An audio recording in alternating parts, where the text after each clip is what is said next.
Well, we're back working on the R35 GTR, getting it ready to cut in half. So I got my lights out in here because I got my laser going.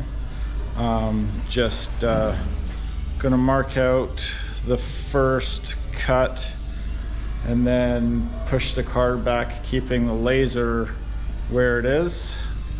And then by pushing the car back, I can move it the amount needed to do the second line. So here's the setup. Car's on the ground on its wheels, in neutral. I got my laser up here, leveled up, and there's my line. So I just gotta mark out that line. I'm gonna use some tape just to tape beside the line. Then I'm going to push the car back my 4.56 inches and mark the other line. Then I got to flip it around and do the same on the other side because my laser doesn't do the full length in one go, but that's not a big deal. Anyway, we'll get going on that. We'll catch up after that's done.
So we got the lines lined up on the top to cut the floor. And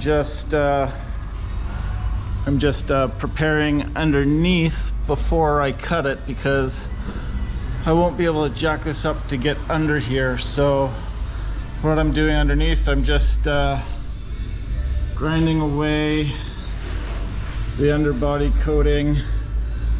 I gotta go down here and down here, again here. So when I cut that section out, when I weld it back together, I'm not gonna light anything on fire.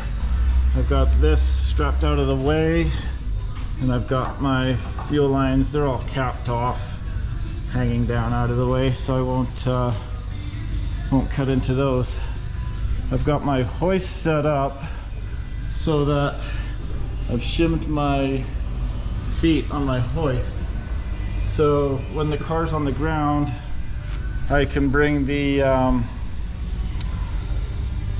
hoist up to those pads, and it'll hold the car level, so once it's cut, it's not going to fall anywhere. And then I could just push the two halves back together, clamp it up, and start welding it back. So sorry, gotta get my glove off. So that's the plan, and I'll get this all ground down and we will go from there. Cool.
It's a heavy grinder. It if your arm's up above your head, it tires you out.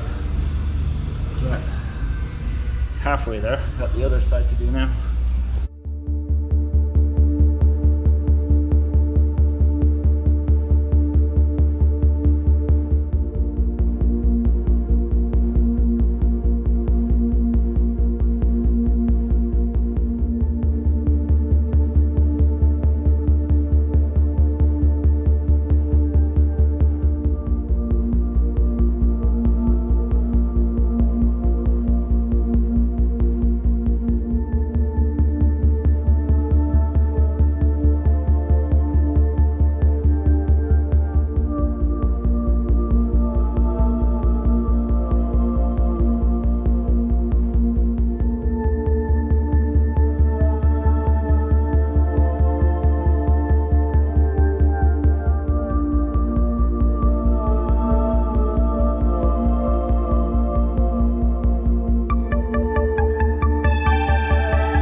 as you can see, that gets a bit messy. But let me unplug this thing here. There we go. There we go. So that's all cleaned up, ready for welding. That side too. And well, ready for welding after I cut it in half. Ah, my phone is all covered. All right, doing a bit of a cleanup because all this stuff can catch fire if it gets sparked. So time to clean up before I do more.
And first cut is done. Cart is in half.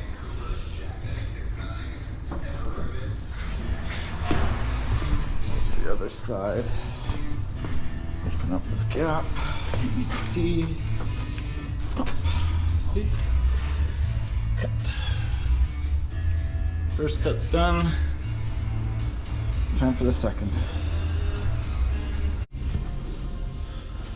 Good morning. It's the next day. Gonna get back in on the R35 here. Gonna go ahead and cut the second line and probably start welding this thing back together. After I cut the line, I got to just get the wire wheel out and wire wheel some of the paint off and some seam sealer. Weld it back together, add some reinforcements. Can never have too much metal, so make it strong, make it right, and that's what we're going to do. So I'm going to get right into it.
All right, so there we go. Second cut is done. Cart is now split in half.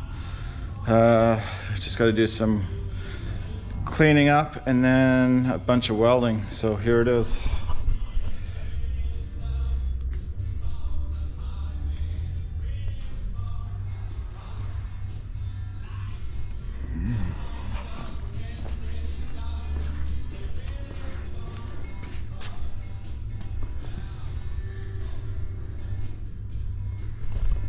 Get in there with the shop vac, clean up some of the dust, peel the tape, and do a little bit of wire wheeling, and then time to get the welder out.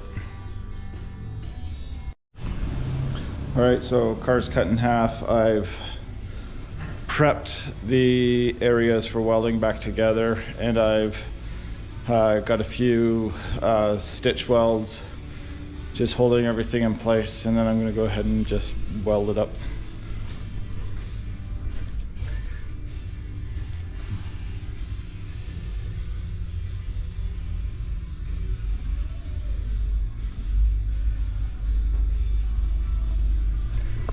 I'll turn the camera off for this. I'll weld it up. I don't want to wreck my GoPro with the bright light. I don't know if it will or not, but anyway, I'm going to get this welded up and we'll catch you after.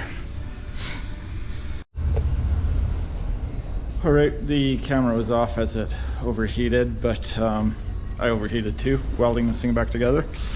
It's been about, let's see, how long has this taken me? It is 1 o'clock in the afternoon.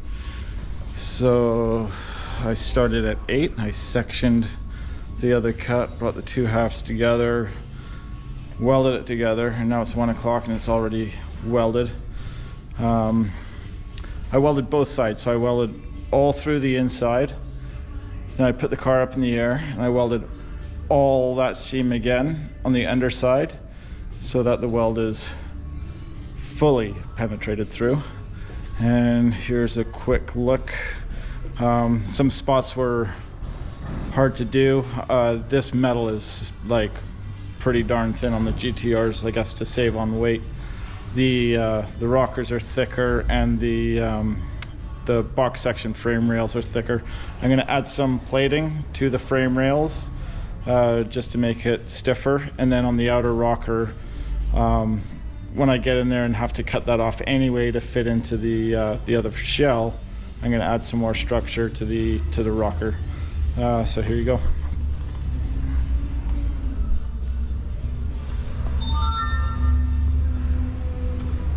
Welded all the way across.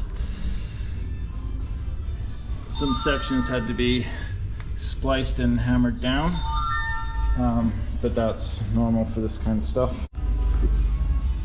All right, so what I'm going to try to show you here is the amount of movement in this shell or chassis from the A pillar here to the B pillar with the roof cut off and with the car sectioned. I did this measurement before I cut the car in half, and it moved about 1/8 of an inch. So it's at 3 mil. So we're just going to do this test again, this time after it's been cut and welded back together. So I'm just going to set the camera up here with a tape measure on the A pillar, and so you can see where we're at here. Oh, by the way, the car is fully on the ground right now, off the hoist pads. So as I lift it, the hoist pads will touch the bottom of the car and will then lift it up.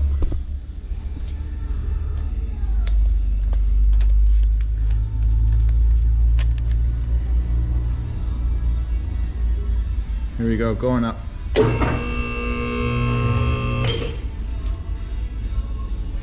So again, the amount of movement there was around 1/8 of an inch again, so within 3 mil, which, I mean, it's the same as it was before I did the sectioning of the body and shortening the wheelbase. So I'm happy with that. And of course, it's going to have a bit of movement without a roof on it, but all looks good and solid. I'm going to get you underneath and you can check out the stuff that was done under. All right, so here we are going under the car so you can see what's up. We got the body fully welded on the underside as well.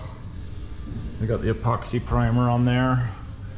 I had to do some reworking on the coolant tubes for the transmission, so I had to cut this mounting bracket off from here and remount it further back, and then shorten the coolant hoses, and then that worked perfect. So that's all done and mounted.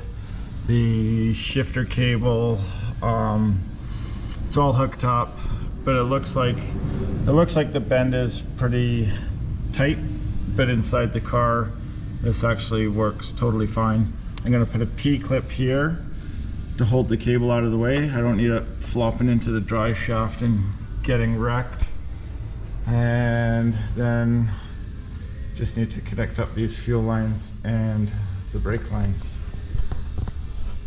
But that's it for today, and we will catch up with you next time.